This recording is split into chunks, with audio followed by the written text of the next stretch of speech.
En la actividad 10 se les pedía que obtuvieran las tres razones trigonométricas del ángulo A y el ángulo B y que si hacía falta ponerle letra a alguno de los lados lo hicieran de la forma correspondiente.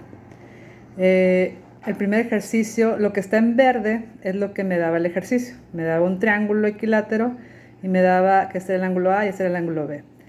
Recuerda que en la teoría yo te decía que el ángulo A y el lado A, los lados se ponen con minúscula, son opuestos. Entonces es importante que aquí enfrente hayas puesto el lado A. El ángulo B, enfrente va el lado B. Y la hipotenusa siempre se le conoce como el lado C minúscula. Entonces ya con eso ya podría yo empezar a sacar las razones trigonométricas.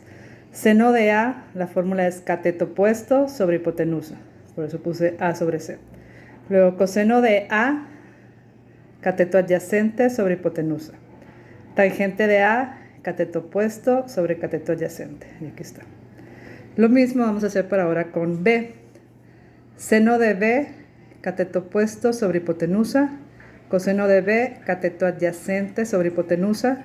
Tangente de B, cateto opuesto sobre cateto adyacente.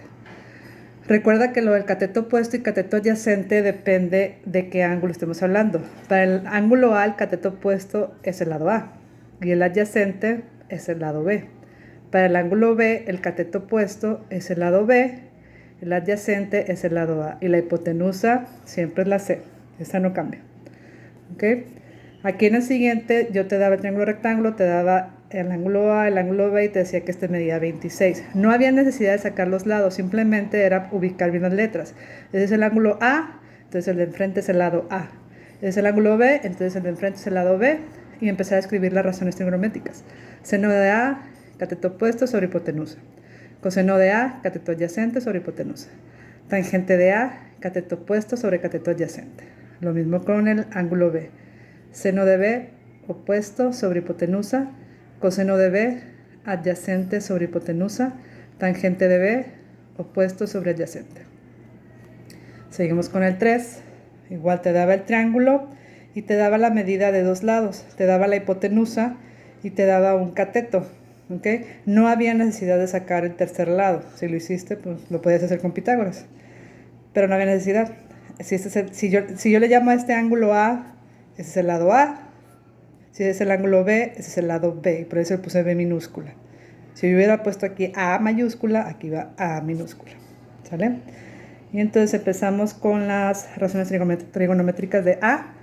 Seno de A, opuesto sobre hipotenusa. Coseno de A, adyacente sobre hipotenusa. Tangente de A, opuesto sobre adyacente. ¿Okay?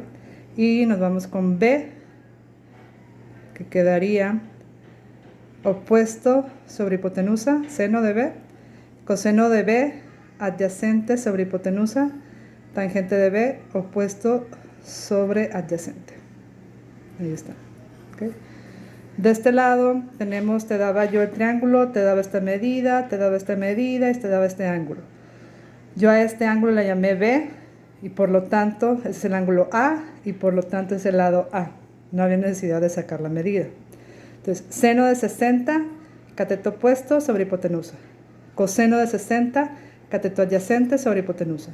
Tangente de 60, opuesto sobre adyacente. Ahora con la B, seno de B, cateto opuesto sobre adyacente. Coseno de B, seno de B, cateto opuesto sobre hipotenusa. Coseno de B, cateto adyacente sobre hipotenusa. Tangente de B, cateto opuesto sobre cateto adyacente. Y ahí está. ¿Sí? Y por último, en el último te daba la medida de los tres lados.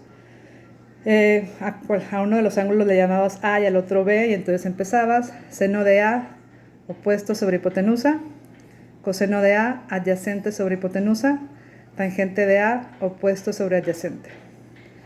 Con el B, seno de B, opuesto sobre hipotenusa. Coseno de B, adyacente sobre hipotenusa. Tangente de B, opuesto sobre adyacente. Entonces la finalidad de esta actividad solamente era que practicaran las formulitas de las razones trigonométricas.